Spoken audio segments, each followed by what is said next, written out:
They say every criminal returns to the scene of the crime. But what if the scene was never really a crime at all?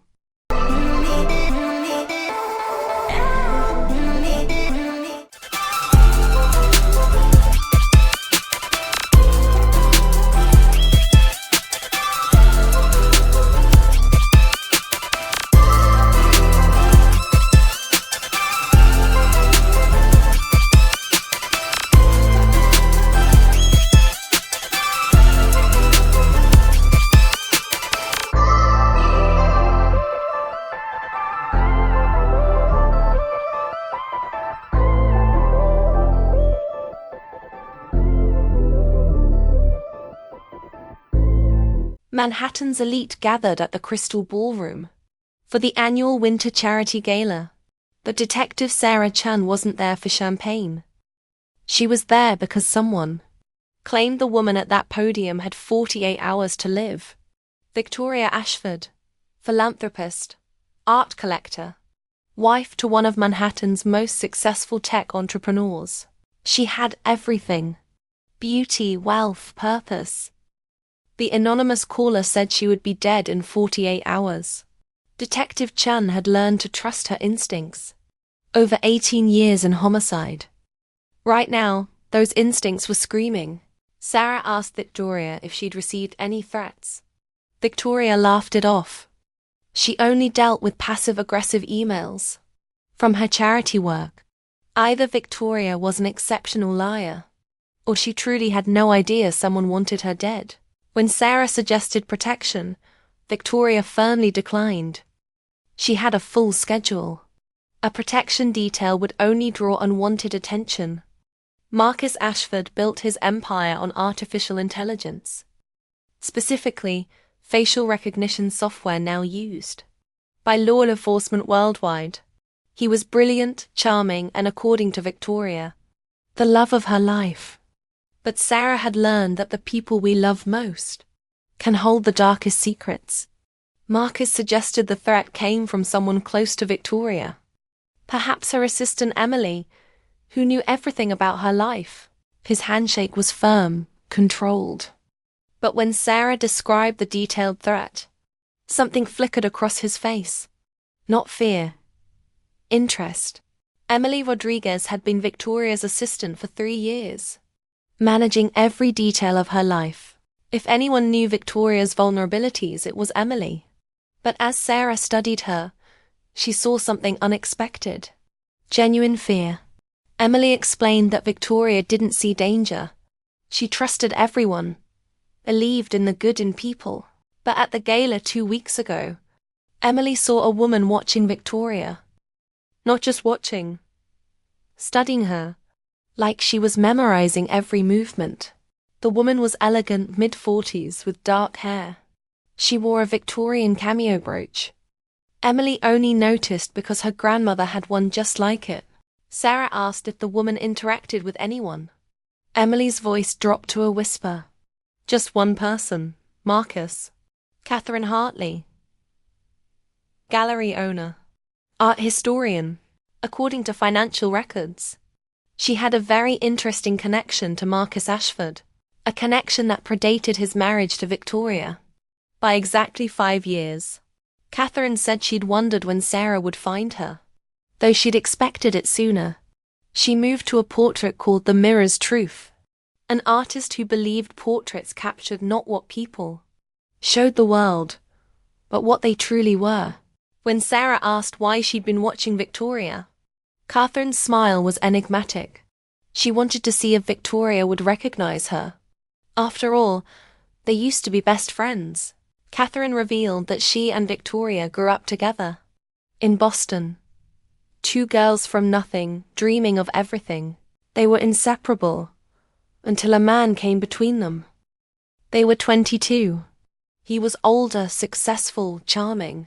They both fell for him, but he chose Victoria. Marcus Ashford chose Victoria. Catherine and Marcus had been engaged 3 years together, planning their wedding. Then one day, Marcus met Victoria at an art opening. Suddenly, Catherine ceased to exist. 6 months later, they were married. Catherine lost the man she loved, and her best friend in one devastating blow. The brooch was a gift. Victoria gave it to Catherine the day before Marcus left. An apology gift. Victoria claimed she didn't know they were together until it was too late. But Catherine spent 5 years wondering, what if Victoria did know? What if everything was calculated? Sarah had motive and opportunity, but something didn't fit. If Catherine wanted Victoria dead, why draw attention by watching her publicly? Sarah asked Catherine where she was when she called in the tip. Catherine's expression shifted. Surprise, then understanding. She insisted she didn't make that call. If she wanted Victoria dead, she'd already be dead. Catherine leaned forward. She was there because she thought someone else was planning to harm Victoria. Someone they both should have seen coming. Isabel Ashford, Marcus's younger sister. Fashion influencer with 2 million followers. She had a trust fund that would make most people weep with envy. But trust funds run out. And Isabel's was dangerously close to empty. Isabel described Victoria as lovely, generous, kind, perfect. The words dripped with something that wasn't quite sincerity. Victoria came from nothing and married into everything. The Ashford money, their name, their world. 2 months ago, Isabel asked Victoria for a loan. $200,000. Victoria said no. Told her she needed to learn financial responsibility. The woman who was bankrupt. Before marrying her brother was giving her financial advice. Isabel admitted she didn't have an alibi. But she didn't need to kill Victoria. She just needed to wait. Marcus's prenup was ironclad. If they divorced, Victoria got nothing. And their perfect marriage wasn't as perfect as it looked. With 30 hours remaining, Sarah had assembled the pieces. A spurned ex-fiancé. A resentful sister-in-law. A suspiciously calm husband. A devoted assistant. But it was the call itself that held the key. A call. Sarah had just traced to a number that made her blood run cold. Detective Rivera told Sarah the anonymous tip came from Victoria Ashford's own phone, that security footage from the gala showed. Victoria's phone sitting on a table. And approaching it, checking to make sure no one was watching, was Emily Rodriguez. Sarah called them all here. Victoria, Marcus, Catherine, Isabel, Emily. The tip gave them 48 hours. They were down to 12. Emily made the call from Victoria's phone. But she wasn't trying to frame Victoria. She was trying to save her. Emily knew something the rest didn't. Victoria was planning to kill herself. The room exploded with denials. But Victoria's face told Sarah everything. Her mask cracked. Tears spilled down her perfect face. Sarah explained gently. The mirrors. Emily said Victoria had been obsessed with mirrors lately, checking her reflection constantly. 6 months ago, Victoria was diagnosed with early-onset Alzheimer's, the same disease that took her mother when she was 12. Marcus stepped forward in shock. Victoria cried out that she couldn't tell him. Didn't he see? He fell in love with the woman who was smart, capable, who matched him intellectually. What happens when she can't remember his name? When she can't remember anything? But Sarah wasn't finished. Because this wasn't about suicide at all. Victoria wasn't planning to kill herself. She was planning to fake her death. 6 months ago, Victoria got her diagnosis. She knew what was coming. The slow decline. The loss of self.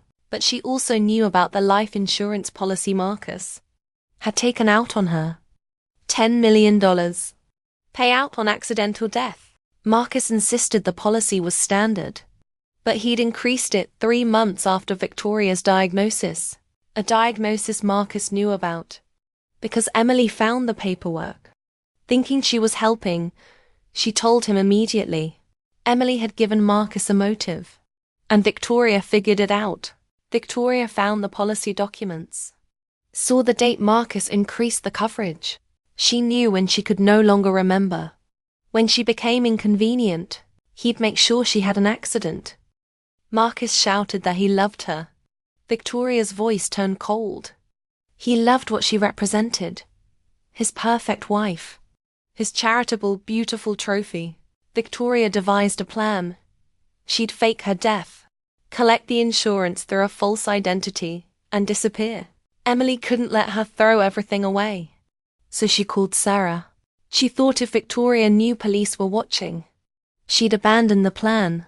But there was one more piece. One more truth even Sarah hadn't seen coming. Catherine stepped forward. She told Sarah to tell them the rest. Tell them who Catherine really was. Sarah had known since yesterday, when she pulled birth certificates. But she needed to be sure. Catherine spoke quietly. Her name wasn't Catherine Hartley. It was Catherine Ashford, Victoria's older sister. The room went silent. Victoria's face showed recognition dawning, fragments of memory surfacing through the fog of her disease. Catherine explained. They were separated when their mother got sick. Catherine was 15. Victoria was 9. Different foster homes. Catherine spent 20 years searching for Victoria. When she finally found her, Victoria was married to Catherine's ex-fiancé. Catherine wasn't watching Victoria to hurt her. She was watching to protect her. She saw the signs of Alzheimer's before anyone else. The same signs that destroyed their mother. She started investigating Marcus and found the insurance policy. She knew what he was planning, but Victoria would never believe her. Victoria didn't even remember she had a sister.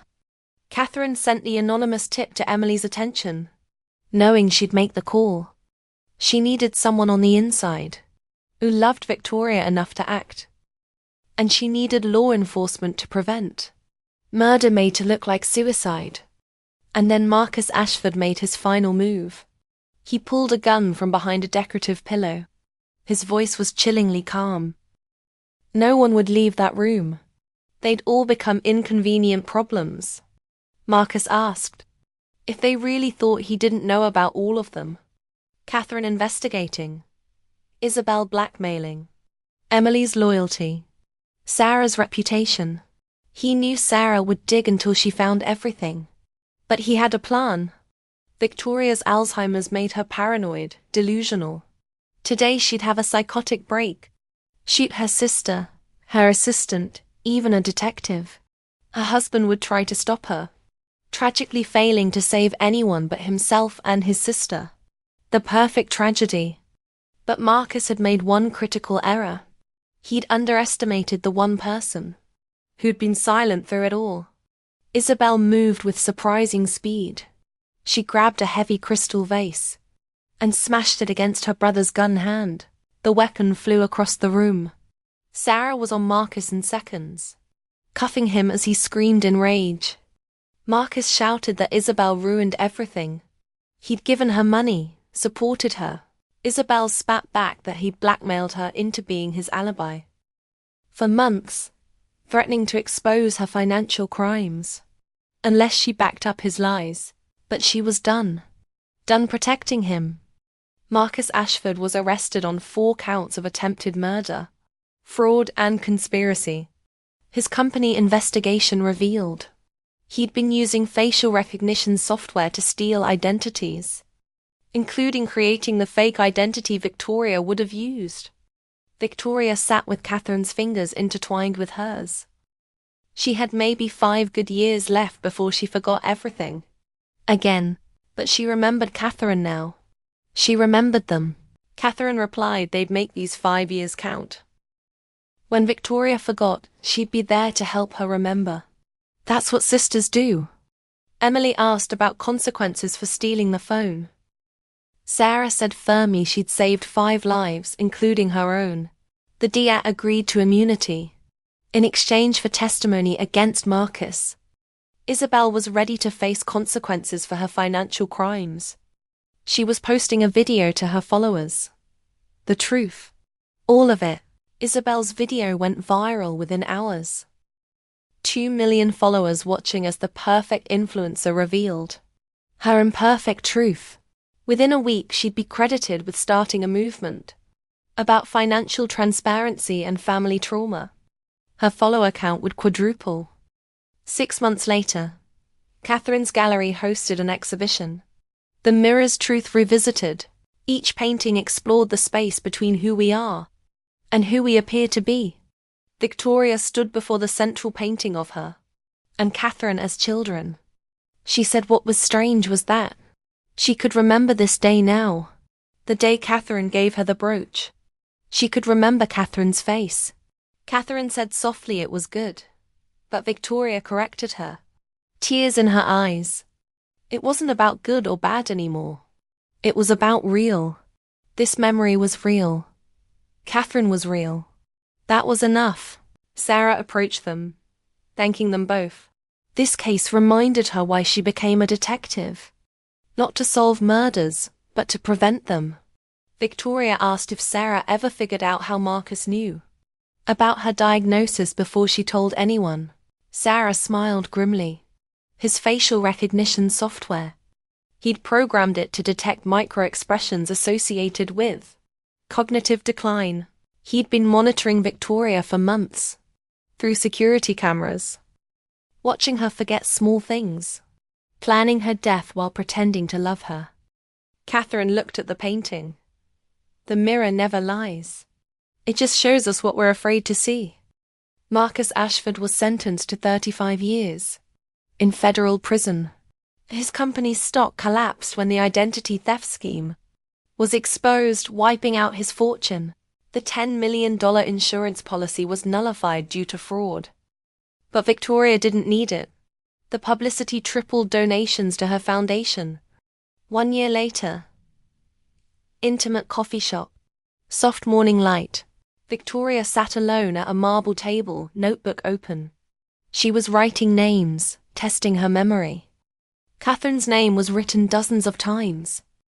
Catherine entered with 2 coffee cups. Victoria's face lit up in recognition. Real recognition. Not the polite blankness that would eventually come. They embraced. Victoria Ashford died 3 years later, peacefully in her sister's arms. By then, she'd forgotten everything. Her name, her past, her perfect life that once seemed so important. But in her final moments when Catherine whispered, "I'm here, little sister," Victoria smiled. Because love, like truth, doesn't need memory to exist. It just is. The shattered mirror from the beginning, now pieced back together with gold lacquer, more beautiful for having been broken.